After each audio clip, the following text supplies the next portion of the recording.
Gaya nga ng sinabi ng Reyna, darating ang kidlat upang subukan ng kahalili. Malapit na akong maging hari!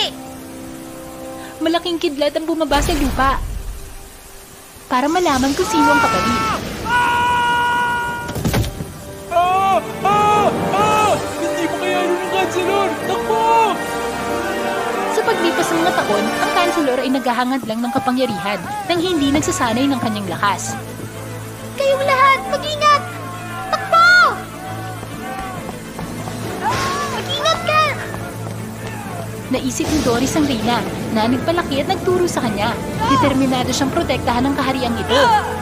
Ginamit ni Doris ang kanyang katawan bilang pamalo ng kidlat. Iligtas tayo ng Prinsesa Doris! Samantalang ang Kanselor ay alam lang tumakas!